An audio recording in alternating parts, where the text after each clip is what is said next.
Hola lectores, bienvenidos a mi Odisea Literaria. Yo soy Estíbal y hoy vengo con el wrap-up de todo lo que leí en enero. La verdad es que leí muchísimo, aunque cantidad no es lo mismo que calidad, porque debo decir que no sé qué pasó en enero, no sé si el problema fue mío, que me costó conectar mucho con las historias y los personajes, o si realmente eran libros que no eran para mí o yo esperaba más y al final no me han dado lo que quería. Voy a empezar por la novela gráfica que fue Extraordinarios de B.E. Schwab. Esta novela gráfica entra dentro del universo de sus novelas Una obsesión perversa y en teoría es el 1,5, o sea que habría que leerlo entre el primer y el segundo libro de la biología.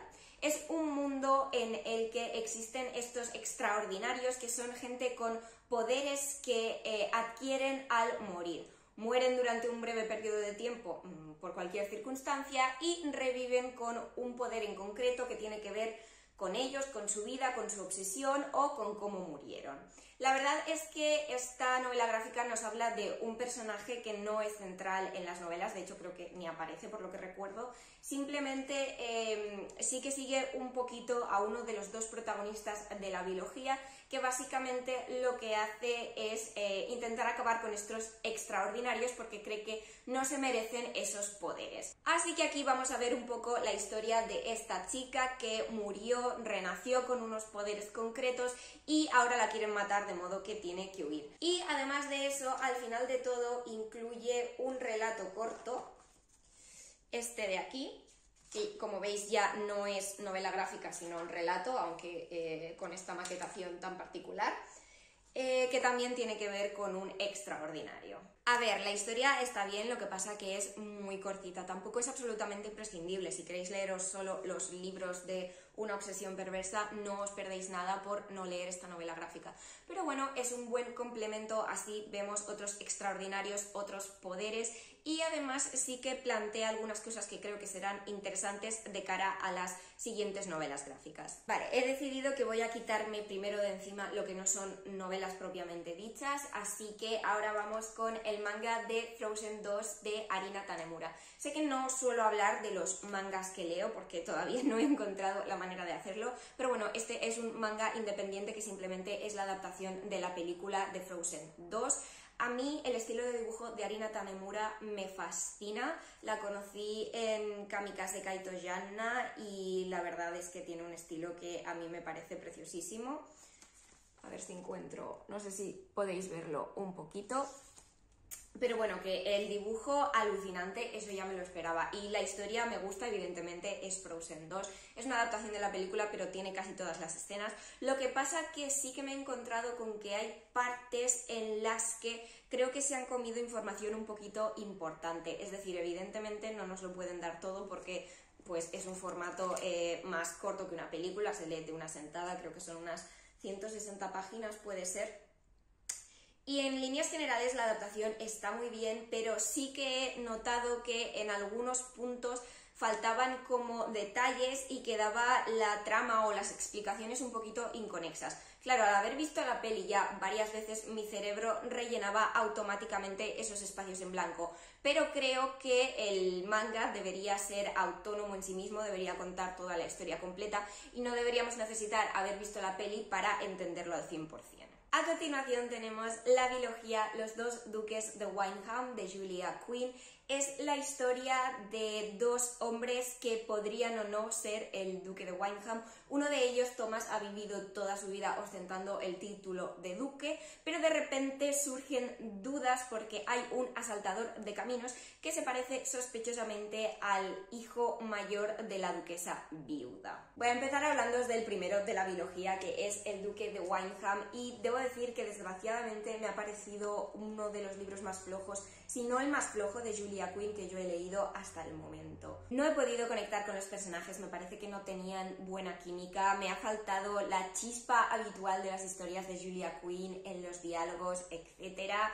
No sé, la verdad es que me ha flojeado bastante. Una cosa que sí que aprecio es que los personajes son un poquito diferentes, porque aquí tenemos a Jack, que fue parte del ejército, de hecho creo que capitán del ejército, pero que ahora es un asaltador de caminos. Y la pareja principal, digamos que se conoce cuando Jack asalta el carruaje en el que va Grace con la duquesa viuda, para la cual trabaja de dama de compañía. Por lo tanto, tenemos a un asaltador de caminos y a una sirvienta. Vale, una sirvienta un poquito de alto copete, pero una sirvienta al fin y al cabo.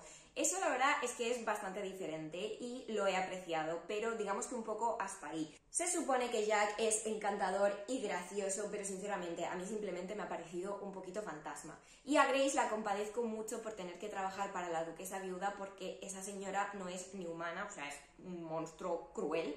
Y en ese sentido la he compadecido mucho, pero digamos que hasta ahí no me ha hecho sentir ella como personaje mucho más. La parte de la trama que gira alrededor de toda la crisis de identidad de Jack sobre si es el duque o no me ha parecido interesante, porque ya no solo le afecta a él, sino también a su relación con Grace. Por ejemplo, si Jack resulta ser el duque, no hay ninguna posibilidad de que estén juntos, porque al fin y al cabo ella es una sirvienta. Pero evidentemente esto también afecta a Thomas, que es quien ostenta actualmente el título de duque, y a Amelia, que es la prometida de Thomas, que ahora no sabe si lleva 20 años comprometida con alguien que no es un duque y por lo tanto ella no va a ser duquesa en el futuro.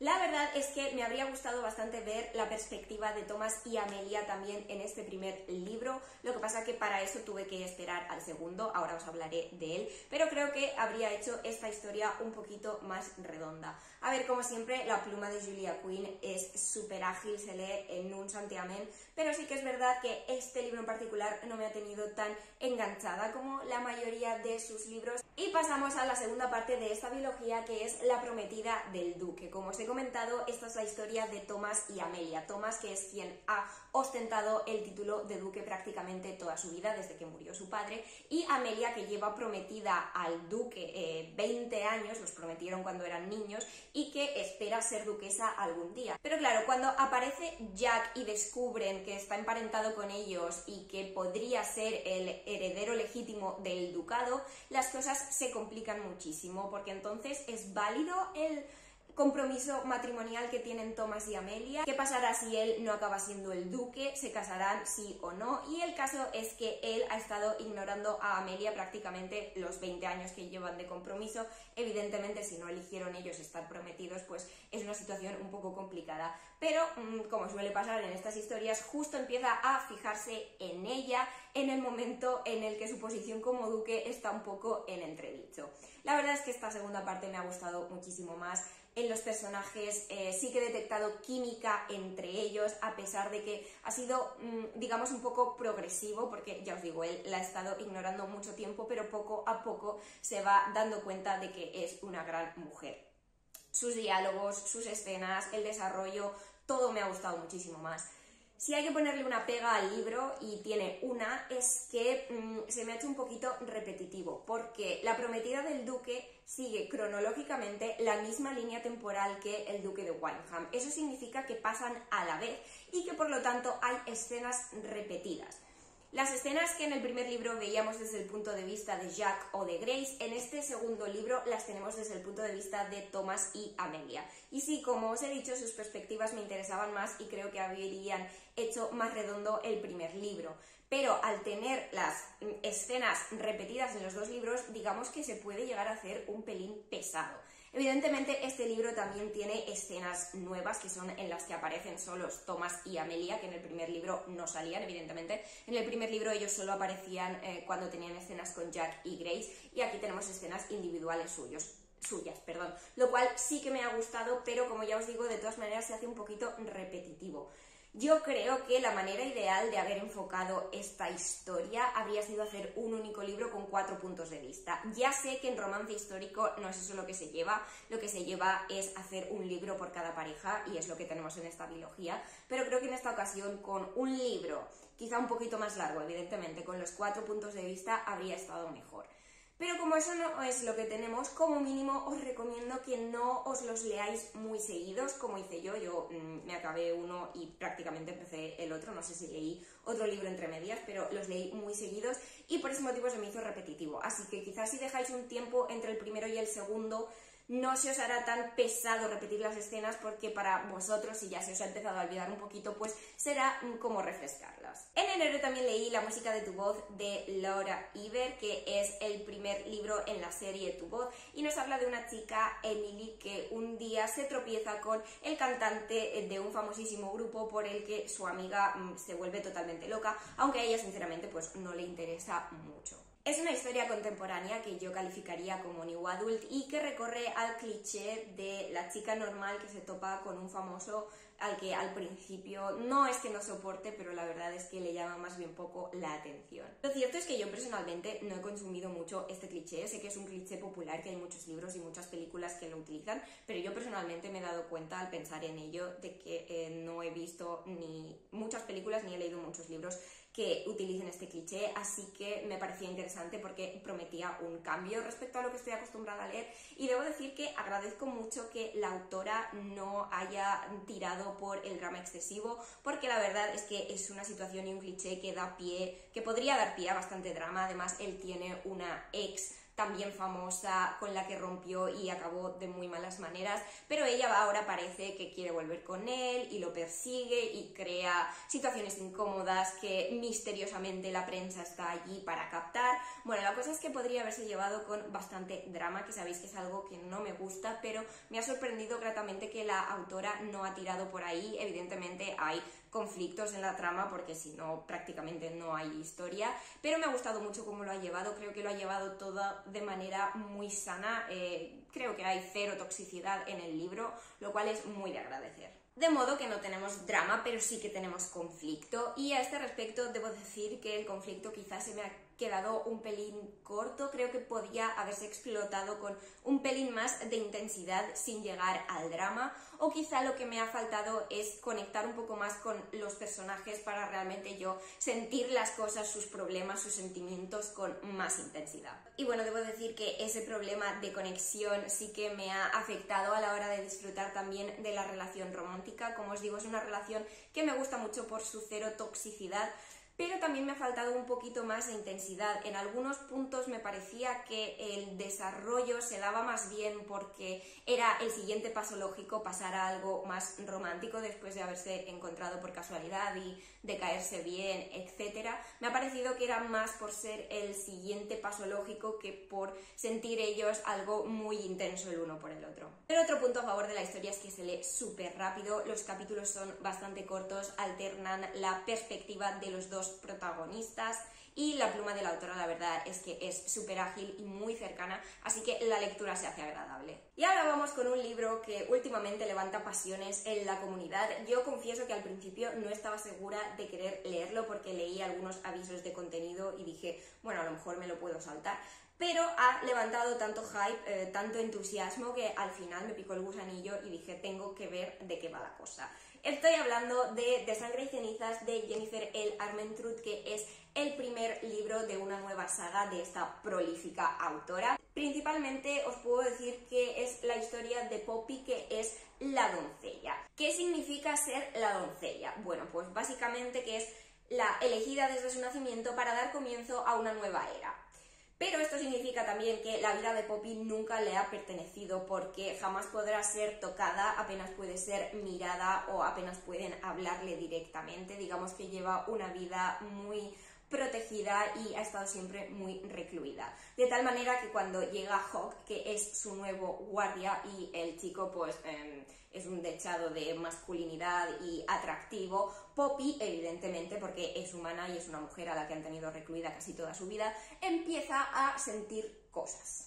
Y luego tenemos, digamos, una trama política que también afecta bastante a este nuevo reino de fantasía que se ha inventado la autora, pero no voy a hablar mucho de ello porque sería complicado hacerlo sin spoilers, y aparte es que la verdad apunta a cosas bastante complejas que, si bien no se acaban de desarrollar del todo en este primer libro, yo creo que en los siguientes veremos más. Pero bueno, para que os hagáis una idea, es el típico reino de fantasía en el que hay una guerra entre dos reinos. Y a ver, con todo el hype que levanta este libro, ¿creo que se lo merece? No sabría qué deciros. Definitivamente es entretenido y engancha, pero para mí no ha llegado a los niveles estratosféricos de magnificencia que mucha gente proclama. Lo cual no quiere decir que considere que la gente está mintiendo, pero la verdad es que a mí se me ha quedado un poco corto para lo que todo el mundo prometía. Pero vamos por partes. Una de las críticas que recibe el libro, curiosamente, es que el inicio se hace algo lento y pesado porque evidentemente tenemos un mundo nuevo de fantasía, la autora tiene que construir, desarrollar y presentarnos el world building y a mí curiosamente debo decir que el principio no se me ha hecho pesado para nada. Sí, nos dan información nueva, evidentemente, pero para mí esa parte ha fluido bien. Sí que es verdad que hacia la mitad del libro quizá sí que le sobren páginas y se hace un poquito más lento y más pesado, pero a mí me ha parecido que eso sucedía hacia la mitad y no tanto al principio. En cuanto a los personajes, Hawke es el nuevo crush de la comunidad literaria y debo decir que para mí no ha llegado todavía a ese nivel. Es un personaje que me ha parecido que está bien, pero sí que es cierto que tiene también algunas actitudes un poco tóxicas que no me han acabado de hacer gracia, pero bueno, aunque para mí no haya llegado al nivel de crush de Rhysand, por ejemplo, sí que veo potencial, así que tengo ganas de ver cómo se desarrolla en los siguientes libros. Poppy la verdad es que me ha caído bastante bien, creo que está escrita de una forma que es fácil empatizar con ella y con su sufrimiento por estar obligada a vivir una vida que no es la que ella habría elegido, así que tengo muchas ganas también de ver su desarrollo en siguientes libros. Respecto a las escenas más 18 que todo el mundo proclama sobre este libro, debo decir que yo me esperaba muchas más por cómo habla la gente del libro. Siempre hay un montón de emoticonos de fuego y todo es muy hot, muy ardiente cuando la gente habla del libro. Y a ver, yo debo decir que creo que las conté y hay unas 5 o 6 escenas de este tipo. Para un libro tan gordo de 600 páginas no me parece tantísimo. Quizá el tema es que esas escenas, la mayoría de ellas, están concentradas en una parte concreta del libro y pasan, digamos, que relativamente seguidas, así que quizá eso es lo que hace que la gente tenga esa sensación de que es tan hot el libro, pero a mí no me ha parecido para tanto. Respecto a la construcción del mundo, aprecio bastante que Jennifer Armentrout haya creado un mundo de fantasía desde cero. Me parece bastante interesante lo que hemos visto hasta ahora, sobre todo ha desarrollado, digamos, un pasado histórico y político que puede dar bastante juego, que empieza a dar juego ya en este libro y que creo que dará más juego en los siguientes y en la precuela de esta saga que también está escribiendo. Lo que pasa es que el mundo en sí no me parece tampoco terriblemente original. Básicamente ha cogido algunos elementos típicos de las historias de fantasía o de fantasía paranormal y les ha cambiado el nombre y ya está. No voy a entrar en detalles para no hacer spoilers, pero bueno, no me parece el sumum de la originalidad en ese sentido. Otra cosa que se comenta mucho de este libro son los plot twists, que los plot twists, sobre todo el final, te vuelan la cabeza, es increíble, nadie se lo esperaba. Claro, aquí tenemos otra de esas situaciones contraproducentes que se viven al estar metida en la comunidad de Booktube o de Bookstagram, y es que yo, al ponerme a pensar en ese giro de la trama tan brutal y espectacular, desde el principio del libro más o menos pensé, a ver, ¿qué es lo más bestia que podría pasar? Se me ocurrió algo y efectivamente al llegar al final del libro eso fue lo que pasó. Pero bueno, me parece un inicio de fantasía bastante sólido y aunque para mí no haya llegado aquí, como para la mayoría de todas las personas que lo han leído, la verdad es que ha sido una buena lectura y tengo ganas definitivamente de seguir con la saga. La siguiente que tenemos es Tragedia en 3 actos de Agatha Christie. Es una historia de Poirot en el que es invitado a una cena y uno de los invitados acaba muerto después de beber un cóctel en el que no se encuentra ningún rastro de veneno. Como siempre, Agatha Christie ha jugado totalmente conmigo. Sí que es verdad que en un punto sospeché del verdadero culpable, pero momentos antes de llegar al alegato final de Poirot yo estaba totalmente perdida otra vez. Esta historia es interesante además en el sentido de que Poirot al principio cree que no ha podido tratarse de un asesinato, considera que ha sido un accidente o cualquier cosa que se ha producido por motivos naturales, de modo que, a pesar de que aparece al principio, no vuelve a salir hasta la mitad de la novela, cuando dos de los invitados a esa cena han estado investigando porque creen que hay algo sospechoso detrás y bueno, ellos son los encargados de descubrir, digamos, las primeras pistas. No pasa nada porque lo cierto es que llevan la investigación bastante bien, pero sí que me habría gustado ver más a Poirot. No voy a contaros mucho más porque creo que este vídeo ya se va a hacer muy largo y los libros de Agatha Christie son cortitos, es un misterio, está a la altura de La Reina del Crimen, así que recomendado. A continuación tenemos Caraval de Stephanie Garber. Este libro llevaba siglos en mi lista de pendientes, tenía la edición antigua en tapa dura, pero bueno, cuando Puck los reeditó, pues me hice con estas nuevas ediciones para que conjuntaran todas, evidentemente, soy de ese tipo de lectoras. Es la historia de dos hermanas que reciben un día una invitación para Caraval, que es difícil de definir, es como un circo, pero en realidad es mucho más que eso. Es una semana en la que por las noches los participantes se enfrentan a una serie de retos y tienen que ir siguiendo pistas para que uno gane al final de la semana y se lleve el premio. La verdad es que lo he disfrutado bastante, a pesar de que hay reseñas de todo tipo sobre esta historia. A mí me ha gustado. Una de las cosas que más he disfrutado ha sido el estilo de la autora. Creo que tiene una manera de describir increíble, sobre todo los colores, los describe de una manera mágica que me ha impactado muchísimo. Los personajes también me han gustado. Sí que es verdad que no he sentido una conexión tremenda, pero me han caído bien, me interesaba seguir el desarrollo de su historia, así que bastante satisfecha. En cuanto a la relación romántica, debo decir que me ha parecido un poquito menos intensa de lo que me habría gustado. La ambientación también me ha gustado mucho, debo decir que tiene un aire a Alicia en el País de las Maravillas, con ese toque mágico y oscuro, pero no tiene ese toque absurdo de Alicia, que creo que es lo que menos me gusta, con lo cual definitivamente he disfrutado más de esta ambientación. Lo que sí que me parece que habría que haber hecho un pelín mejor es desarrollar el sistema de magia. Creo que habríamos necesitado algunos detalles más sobre cómo funciona, pero bueno, esperemos que eso nos lo den en el segundo libro. El misterio, la recopilación de las pistas y algunos giros de la trama que no me he visto venir, la verdad es que han contribuido a que disfrutara bastante de esta historia. A continuación, La Caricia de la Oscuridad de Scarlett St. Clair, que es el primer libro de una nueva saga, que es un retelling del mito de Hades y Perséfone. Si lleváis un tiempo por aquí sabéis que soy muy fan de la mitología griega, muy fan de los retellings, pero nunca había leído un retelling adulto. Casi todos los que he leído eran más en clave middle grade o juvenil, así que me interesaba mucho conocer esta historia. Y debo decir que el world building me ha gustado. A ver, es sencillito pero efectivo. Tenemos una sociedad moderna en la que los dioses del Olimpo, digamos que siguen siendo las deidades a las que la mayoría de la gente veneran, pero no son solo deidades distantes, sino que participan en el mundo de los humanos, tienen negocios, etc.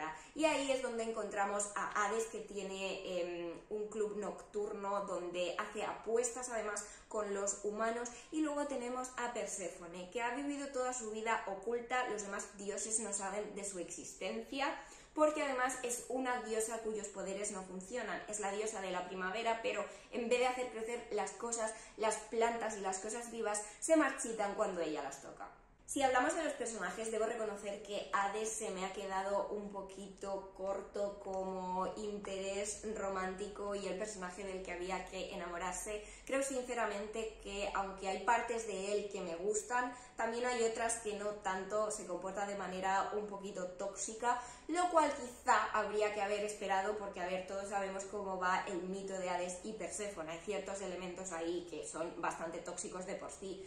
Pero el caso es que con los retellings los autores pueden cambiar lo que quieran y coger solo aquellas partes interesantes. Reconozco que quizá a mí me habría gustado más que la autora eligiera dejar un poquito de lado la toxicidad de algunas partes del mito y sobre todo de la actitud del personaje de Hades. Creo que se podría haber llevado de forma diferente. Perséfone, por otro lado, sí que es verdad que, como os he comentado al principio del libro, me ha costado mucho conectar con la mayoría de personajes de los libros que he leído en enero, Y definitivamente es el caso con Perséfone. No es que me haya apasionado, a pesar de que creo que es un buen personaje y que mejora mucho a lo largo del libro. Es decir, el desarrollo de Perséfone en este libro, maravilloso. Creo que acaba de una forma ella espectacular y me interesa mucho ver cómo va a seguir desarrollándose en los siguientes libros, porque creo que tiene un potencial enorme. En este primer libro, Perséfone va al club nocturno de Hades, pierde una apuesta contra él y Hades le dice que o crea vida en el inframundo para saldar su deuda o se quedará a vivir en el inframundo. Y la verdad es que a partir de ahí empieza toda una evolución del personaje de Perséfone, que, como os he dicho, es una diosa que no puede crear vida, al contrario, lo que pasa con las cosas vivas a su alrededor es que se marchitan, y eso sí que ha sido muy interesante de ver, y estoy muy interesada en ver si en futuros libros, además de con Hades, se relaciona con otros dioses. Sí que aparecen Hermes y Hécate, pero me gustaría verla interactuando con más dioses todavía. Este libro también es bastante famoso por las escenas adultas de cama, digamos, más 18, y debo decir que en eso la popularidad del libro es aceptada.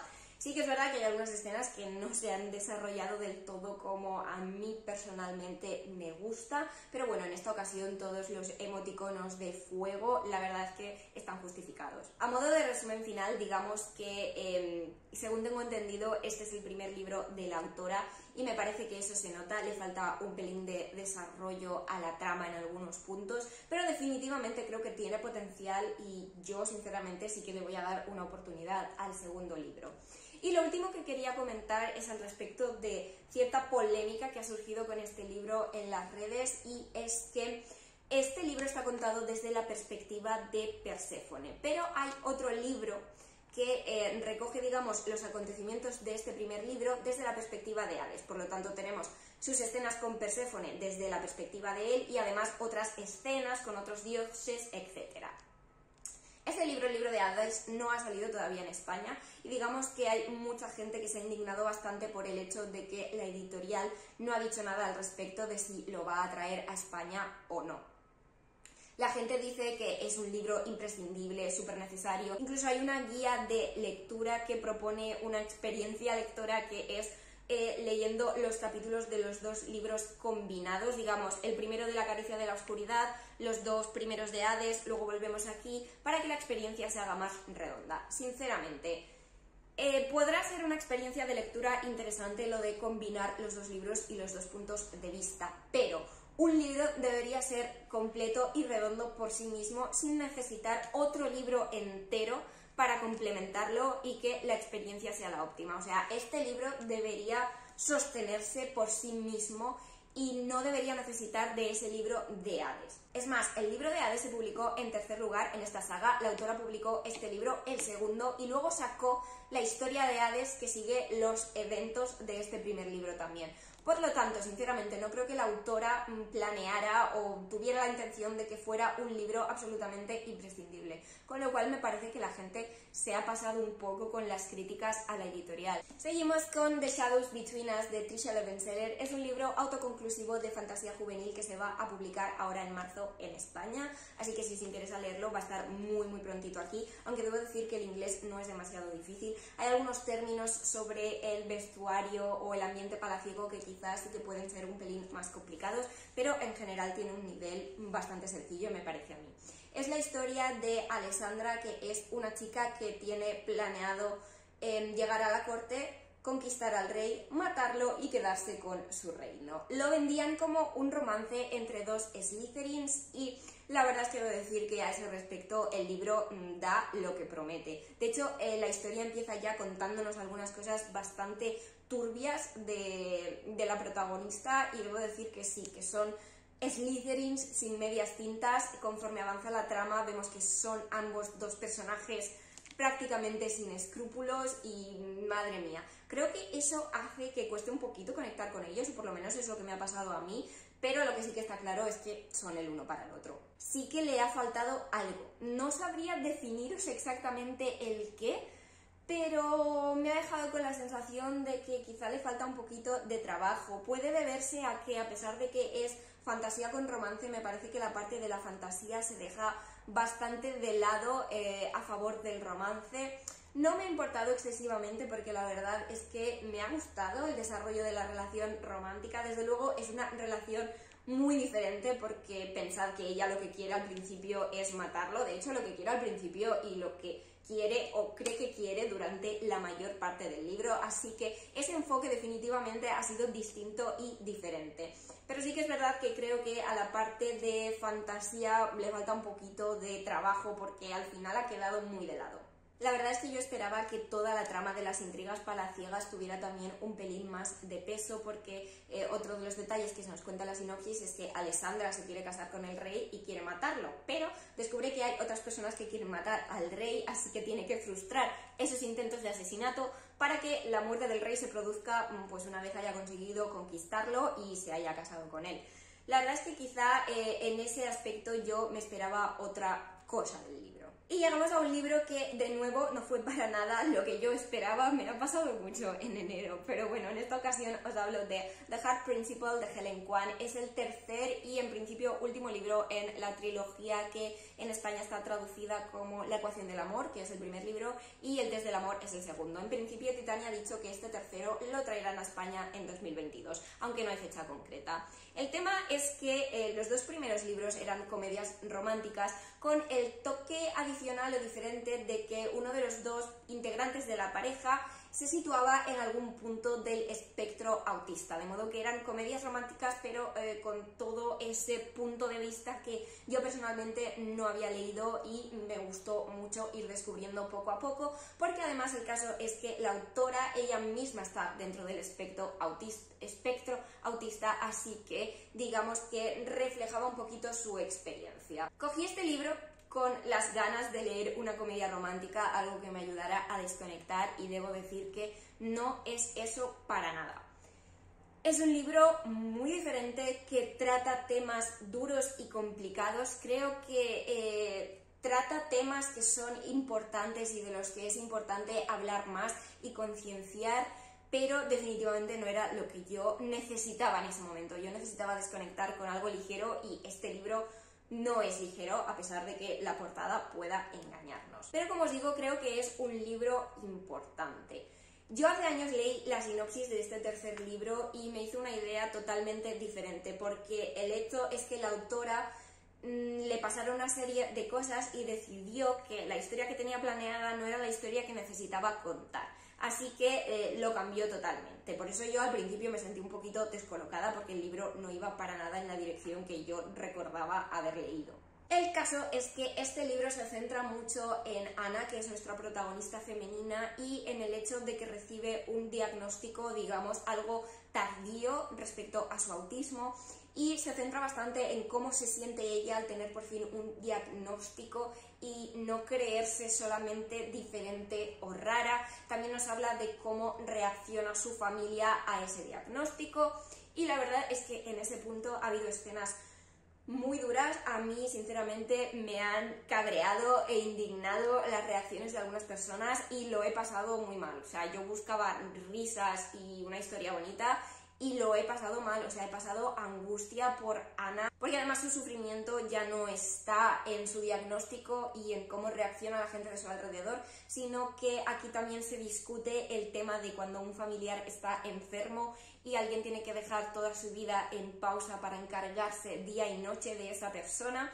La verdad es que es una discusión muy interesante sobre los cuidados, sobre si todo el mundo está preparado para renunciar a todo en pos de cuidar de un familiar enfermo. Ya os digo que ha sido muy duro, la verdad, en algunos momentos. Creo que son discusiones necesarias, pero bueno, definitivamente no era lo que yo esperaba.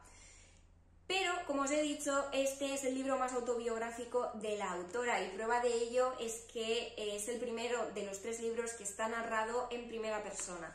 Todos los libros tienen la perspectiva de él y de ella, pero en los 2 primeros libros todos los capítulos estaban narrados en tercera persona, y aquí pasa a hablar en primera persona porque esto es algo que le pasó a la autora, lo de su diagnóstico tardío, también el tema de los cuidados a un familiar, así que es muy autobiográfico y muy duro, sinceramente. Lo estoy repitiendo mucho, pero es que es la pura verdad. ¿Qué pasa? Que al centrarse tanto en el personaje de Anna y en todos los temas que os he comentado, creo que se ha dejado bastante de lado la relación romántica y también se ha dejado muy de lado a Quan. Quan es nuestro protagonista masculino y también es un personaje con problemas e inseguridades, igual que lo es Anna.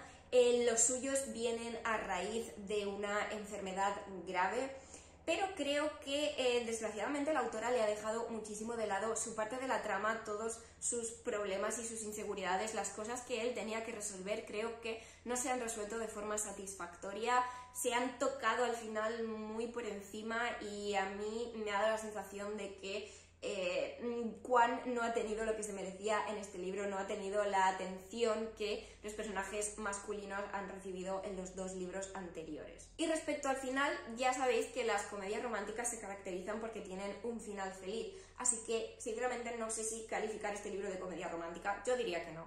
Los 2 primeros son comedias románticas, pero este no, porque el final es, digamos que realista, en cierta medida esperanzador, pero final feliz no es. Y llegamos por fin al último libro del Wrap Up, que es ¿Y si fuéramos nosotros?, de Becky Albertalli y Adam Silvera. Este libro me lo leí en enero porque en febrero he empezado a traducir la segunda parte. Y debo decir que no me ha gustado prácticamente nada. Es la historia de 2 adolescentes, Ben y Arthur, que se conocen un día en la oficina de correos cuando Ben va a llevar una caja para mandarle a su ex todas sus cosas. Se conocen allí y, bueno, para Arthur es, digamos, un amor a primera vista, para Ben es un poco más complicado, pero bueno, digamos que es la relación de estos 2 chicos en Nueva York, en verano. Creo que para mí este libro es la prueba definitiva de que los dramas adolescentes ya no los trago. Y sinceramente también he tenido problemas con ellos 2, no sé si por ser adolescentes o por ser como son, pero la verdad es que ninguno de los 2 me ha caído bien. No me han gustado ni individualmente ni con pareja, la verdad es que yo no he visto ninguna conexión real entre ellos, ninguna química. Creo que crean drama excesivo porque reaccionan exageradamente en muchas ocasiones. He puesto muchísimo los ojos en blanco con todos los dramas, los celos, el instalove y la posterior obsesión. Creo que incluso roza la toxicidad en un par de ocasiones y no sé, que no lo he disfrutado demasiado, la verdad. A ver, son adolescentes comportándose como adolescentes, así que quizá el problema simplemente es mi poca tolerancia con esas actitudes a estas alturas de mi vida. No tengo ningún problema en admitir eso. Creo que lo que más me ha gustado del libro es uno de los personajes secundarios, Dylan, que es el mejor amigo de Ben y describen su relación como una especie de bromance. La verdad es que él sí me ha gustado mucho, me ha hecho reír, pero en cuanto a lo demás, la relación entre Ben y Arthur, la verdad es que no me ha gustado mucho. El final sí que debo decir que tiene sentido, o por lo menos tenía sentido cuando era un autoconclusivo, es, digamos, un final realista, que es lo más creíble de todo el libro, la verdad, ese final.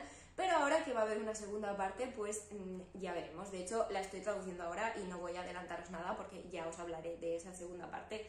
Pero bueno, que digamos que esta primera no ha sido santo de mi devoción. Y hasta aquí el vídeo de hoy. Como veis, leí mucho en enero. Contadme si algunos de estos libros también lo habéis leído, si os llama la atención, porque, como os he comentado, hay un par de libros que se van a publicar próximamente en España. Comentadme si os apetece leerlos. Y nada, ya sabéis que si os ha gustado el vídeo, si os gusta mi contenido, me apoyáis y me ayudáis mucho si dais like al vídeo, si os suscribís al canal, si dais a la campanita y si lo compartís con alguien a quien creáis que le pueda gustar. Y eso es todo por hoy. Muchas gracias y hasta la próxima.